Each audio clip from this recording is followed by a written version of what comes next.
হ্যাঁ ম্যাডাম আমি বই যাচ্ছি। আচ্ছা সবাই নিজের নাম আর নিজের বাবার নাম খাতায় লাগ, লিখে আমাকে দেখা।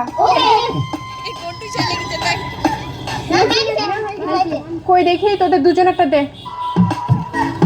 এই তোরা দুজন নিজের ভাই না? হ্যাঁ ম্যাডাম আমরা নিজের ভাই। তাহলে দুজনের বাবার নাম আলাদা আলাদা লিখছিস কেন? আলাদা আলাদা না লিখলে আপনি তো নিজেই ভাবতেন যে আমরা দুজন দেখে দেখে লিখছি। তাই বলে তোদের বাবার নামটা চেঞ্জ করে দিলি? হ্যাঁ কারণ আমি নকল না করো। চুপ মূর্খ। তো বাপ মূর্খ। মারবো ধরে। চুলের মুখ ধরে ফাটাও ফাটাও। তোদের দুইটাকে এবার পরীক্ষায় ফেল করে দেবো। যা ওখানে বস গিয়ে। আবার দুর্গা পূজা এসে গেল। ওই ম্যাডাম তুই সত্যি ফেল করে দিবি রে? হ্যাঁ দিবে, তোদেরকে ফেল করে। হ্যাঁ তোদেরকে ফেল করে দেবো, কিন্তু শোন যদি ভালো করে বই পড়িস তাহলে ভালো নাম্বার দেবো। আমি নিজের হাতে তোদেরকে ভালো নাম্বার দেবো। কি? ভালো করে বই পড়লে আমি নিজের হাতে তোদেরকে ভালো নাম্বার দেবো। ম্যাডাম আমাকে মাফ করবেন, আমি আপনার নাম্বার নিতে পারবো না। আমি আপনার নাম্বার নিয়ে কি করব? আমি তো মিষ্টুকে ভালোবাসি। তাই না শোনা, আমি তো তোমায় ভালোবাসি। ম্যাডাম কেমন ফালতু আমাকে নাম্বার দিতে চায়। তুমি বলো ম্যাডামের সাথে আমার মানায়? ম্যাডামের বয়স কত আর আমার বয়স কত? ম্যাডাম কেমন এইটুকু বাচ্চার সাথে প্রেম করতে? এই আমি আবার কখন এসব বললাম? আপনি তো একটু আগে আমার বন্ধুদের নাম্বার দিতে চান। এই চুপ, আমি আমার নাম্বারের কথা বলি রে। পরীক্ষার খাতায় নাম্বার দিব সেটা বলছি আমি। ও সরি সরি সরি সরি। আচ্ছা শোন তাহলে তোদেরকে একটা কথা বলি। বলো ম্যাডাম। তোদের কিন্তু 2-3 পরে ইংলিশ মিডিয়াম স্কুলে ভর্তি হতে হবে। তাহলে কি করে? ম্যাডাম কি কয়? আরে আমি তোদের বললাম ইংলিশ মিডিয়াম স্কুলে ভর্তি হতে হবে। এই হাসিস কেন? ইংলিশ মিডিয়াম মারাইছে। এই দেখো ম্যাডাম, এই দেখো ম্যাডাম, এই দেখো আমাদের যে শরীরের পরিস্থিতি, ইংলিশ মিডিয়াম বাদ দাও, হসপিটালে ভর্তি করে দাও। এই চুপ।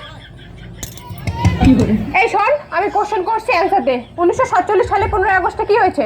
1947 সালে কি হয়েছে আমরা কি জানবো নাকি? 2006 সালে আমার হল জন্ম। হায় রে, ঠিক আছে তাহলে অন্য কোশ্চেন করছি। এই উজ্জ্বল তুই বল তো গরু রচনা বল। গরুর রচনা? ওটা আবার কি? কেমন করে গরুর রচনা বলে? আরে গরু সম্বন্ধে যা পারিস বল।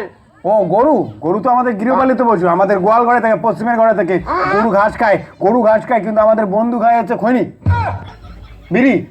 হ্যাঁ তো গরুর সাথে আমার বন্ধুর কোনো সম্পর্ক নাই, আমারও সম্পর্ক নাই। খৈনি তো বন্ধু খাতা হয় না, বন্ধু এরকম করে হাতে দিতে হয়, ডালতা হয়, আর ঠোঁট মেয়ে এমন করে দিতে হয়। তো ঠোঁটের মধ্যে যখন দেয় না, ওখানে একটা গর্ত হয়, আর ওই গর্ত মেয়ে যখন খৈনি দিতে হয় না, ও toss toss toss toss toss toss করতে হয়।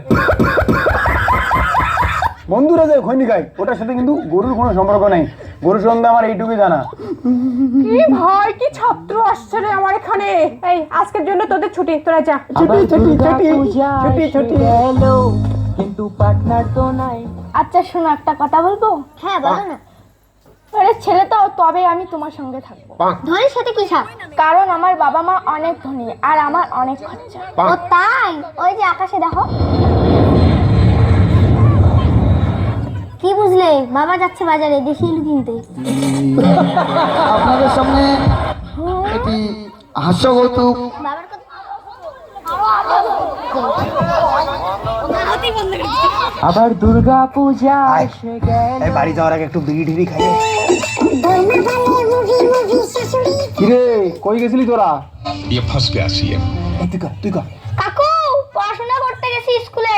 হ্যাঁ ভালো করে পড়াশোনা করবি, তোদের ভবিষ্যৎ তোদের নিজের হাতেই আছে।